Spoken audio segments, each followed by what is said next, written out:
by the government. This is last year. This is the highest rate of any ethnic group surveyed in Africa.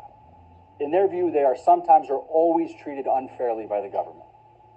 So it's issue of injustice?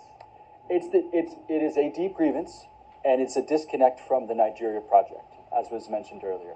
And I mentioned that number just to underscore the underlying grievance that has to be addressed. So amnesty is potentially part of a package, but the disconnect has to be addressed, and the Southeast is a core pillar of the Nigeria project. It comes back to the discussion of its importance. So all of these issues that are being discussed are inherently political. They're being seen through a political lens. For example, infrastructure, development. The grievance is you have a very productive region that is exporting not just to Nigeria, but internationally. You have, I think, Imo and Anambra are number 4 and number 6 for GDP in Nigeria. And that was in 2021, which was a very violent year. So even amidst the violence, three of the 5 states in Southeast are in the top 12 for GDP per capita. Yet there's no seaport. The bridges are not good. The roads are not good. So it is a development and infrastructure issue, but it's seen through a political lens as a political grievance.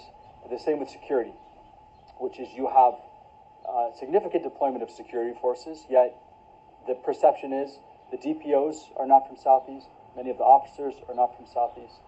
They are not necessarily well-versed in the local context.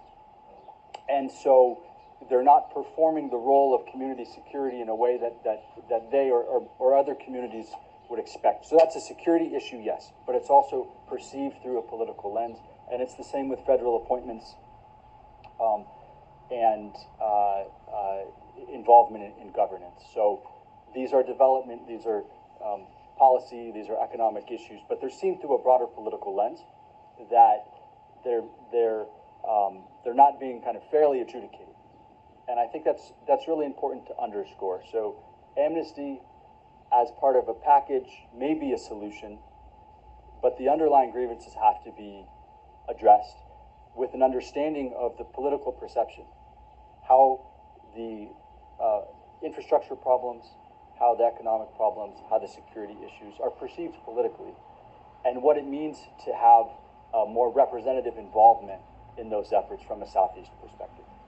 Yes, it has to be a multi-stakeholder approach. The sensitive issues have to be addressed, and there needs to be involvement of the key stakeholders as this initiative is doing. That being said, in context like this, you might not move everybody over. You might not convince everybody.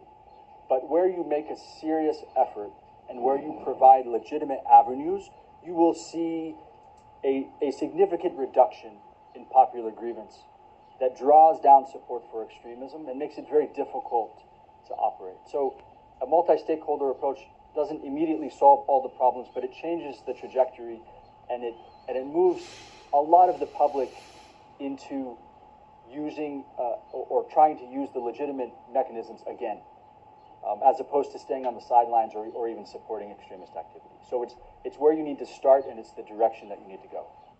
Igbos in Nigeria